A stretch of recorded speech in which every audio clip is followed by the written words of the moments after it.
Bonjour à toi, je te souhaite la bienvenue dans l'atelier des contes. C'est vraiment un bonheur de pouvoir t'accueillir ici, dans cet espace que j'ai créé, cet espace où les histoires prennent vie et où la magie opère à chaque mot. Installe-toi bien confortablement, laisse tes soucis à la porte et prépare-toi à plonger dans un univers de rêves, de rires et d'émotions. Tu le sais, ici, chaque conte est unique, c'est comme un petit flocon de neige ou une étoile dans le ciel. Je te rappelle que je crée des contes uniquement pour vous. Des histoires audio personnalisées, tissées avec soin pour émerveiller les plus petits et toucher le cœur des plus grands. Ici, c'est un lieu où les héros peuvent avoir ton nom, ouais, et où les aventures peuvent naître de tes envies, et où chaque détail raconte une histoire. Il suffit que tu m'écrives, que tu me contactes, on décide ensemble de toute ton histoire, je te la crée et je te l'envoie. En attendant, notre histoire commune commence ici. Et aujourd'hui, notre histoire s'intitule « La clé de cristal et le Noël magique ». C'est parti.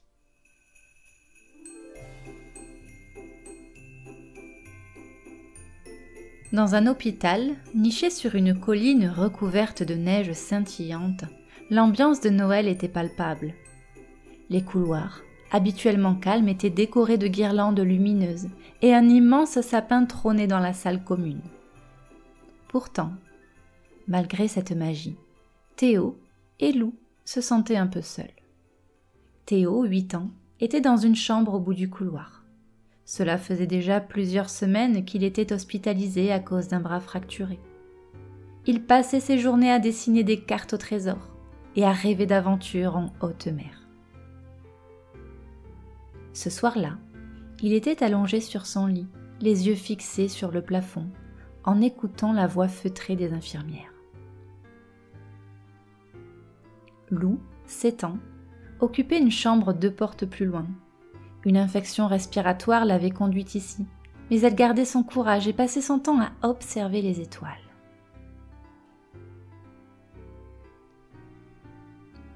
Le destin allait les réunir cette nuit-là, de la façon la plus inattendue.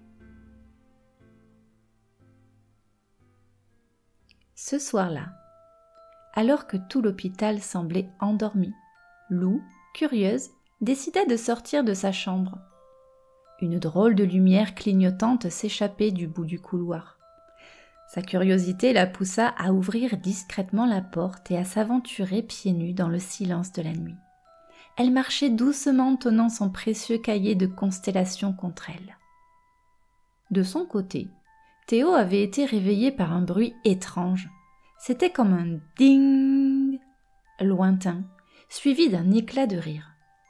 Intrigué, il se redressa dans son lit. Après avoir longuement hésité, il enfila ses chaussons, saisit sa lampe de poche et sortit à son tour. C'est en arrivant près de la salle commune qu'ils se croisèrent pour la première fois. Lou, qui avançait à petits pas, sursauta en voyant le faisceau lumineux de la lampe de Théo. Elle recula d'un pas. « Qui est là ?» demanda-t-elle d'une petite voix. Théo braqua instinctivement sa lampe sur elle, mais baissa vite la lumière en s'apercevant qu'il avait effrayé une petite fille de son âge. « Désolé, » murmura-t-il. « Je m'appelle Théo. Et toi ?»« Lou, » répondit-elle en le dévisageant. « Qu'est-ce que tu fais ici ? J'ai entendu un bruit bizarre. Et toi ? Cette lumière clignotante au bout du couloir, tu l'as vue ? » Théo hocha la tête. « On va voir, » propose-t-il. Lou hésite un instant, puis son esprit curieux l'emporta. Elle serra son cahier contre elle et acquiesça. À mesure qu'ils avançaient ensemble, le couloir semblait changer. Les décorations de Noël semblaient briller d'une lumière encore plus vive, et l'air se remplissait d'un doux parfum de chocolat chaud. Arrivés dans la salle commune, ils furent éblouis par une vision féerique. Le grand sapin de Noël scintillant d'une lumière presque magique et à ses pieds, une minuscule créature battant des ailes si vite qu'elle semblait flotter dans une bulle de lumière dorée. C'est une fée, murmura Lou ébahi. Théo n'en croyait pas ses yeux non plus. La petite fée, qui semblait les avoir remarqués, s'approcha et leur adressa un sourire malicieux. « Enfin, je vous attendais !» déclara-t-elle d'une voix maligne.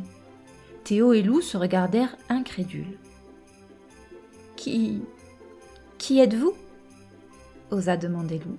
« Je suis Félicia, la fée de Noël, et vous êtes les enfants que j'ai choisis pour sauver la magie de cette nuit spéciale. »« Nous » s'étonna Théo. « Pourquoi nous ?»« Parce que vous êtes courageux, curieux, et que vous étiez réveillés, » répondit Félicia en riant. « Maintenant, écoutez bien.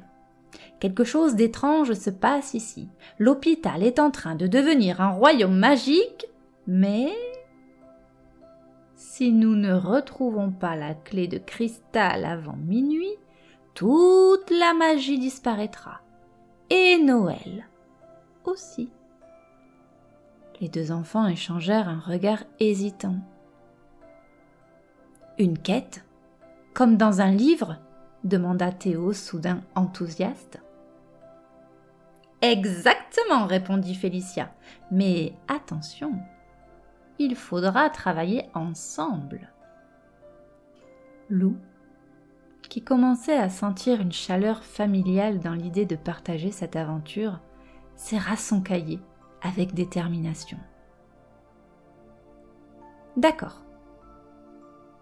Mais par où commencer ?» Félicia sourit, fit un tour sur elle-même et d'un coup de baguette transforma le décor de la salle commune.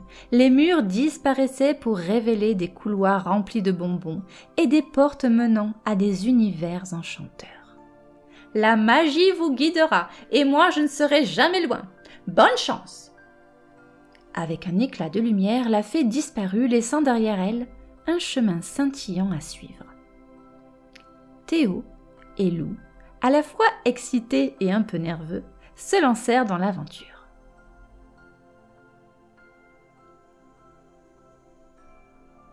Ils suivirent le chemin scintillant laissé par Félicia. À chaque pas, les couloirs de l'hôpital devenaient méconnaissables.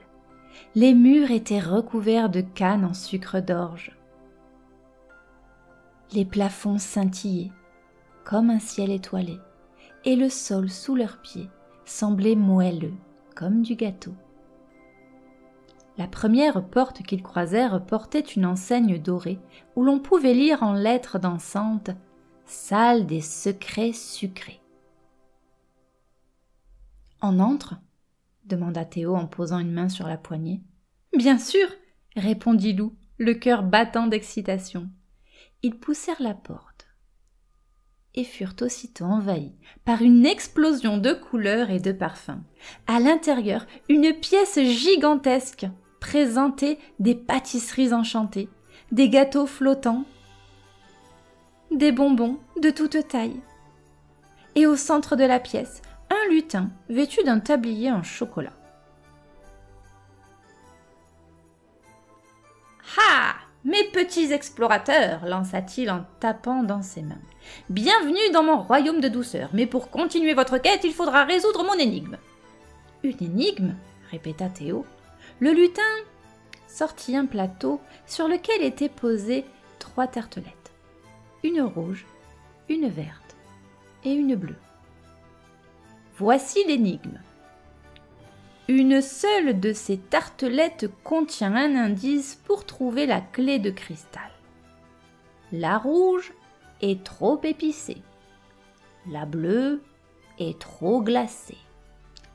Et la verte, eh bien, elle n'est ni chaude ni froide. Laquelle choisiriez-vous ? Théo fronça les sourcils en réfléchissant, mais Lou eut un éclair de génie.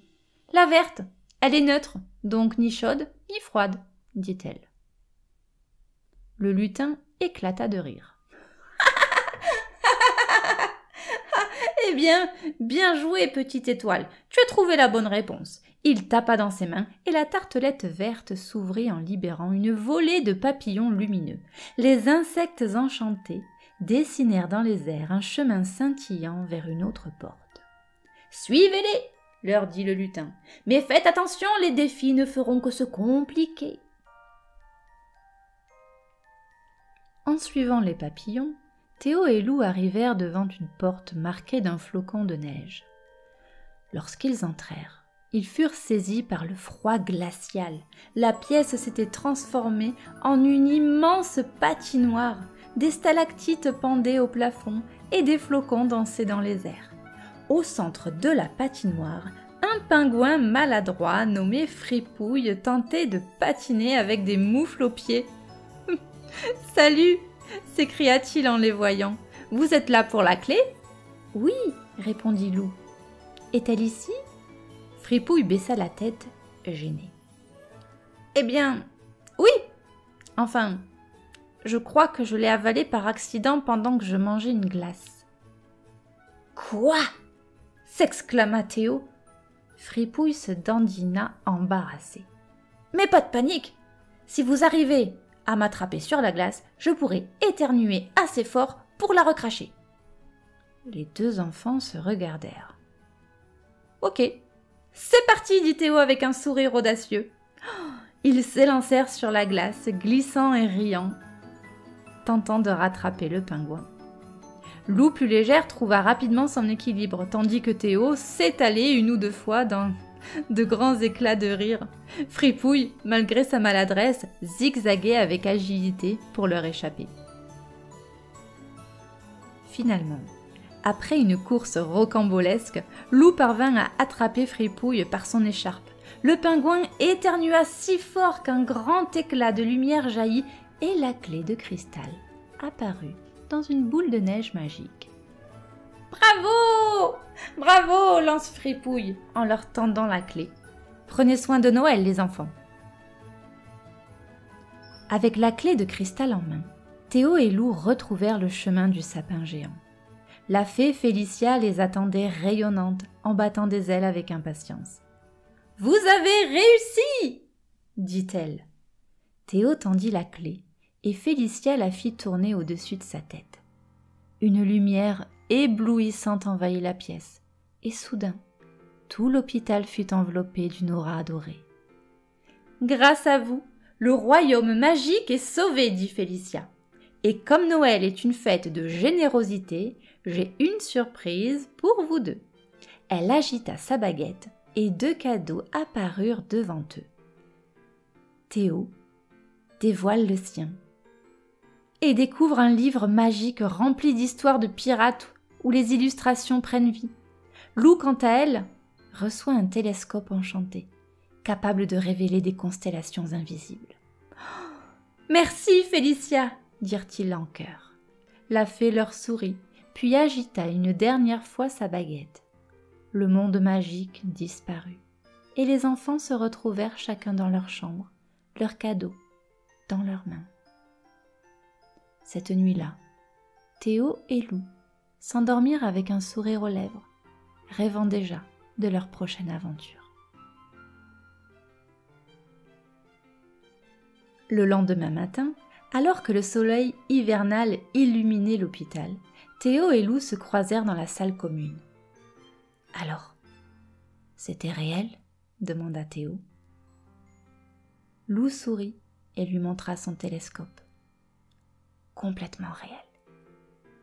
Ils rirent ensemble, complices, et décidèrent que, dès qu'ils seraient guéris, ils continueraient à vivre leurs aventures, mais cette fois, à l'extérieur de l'hôpital.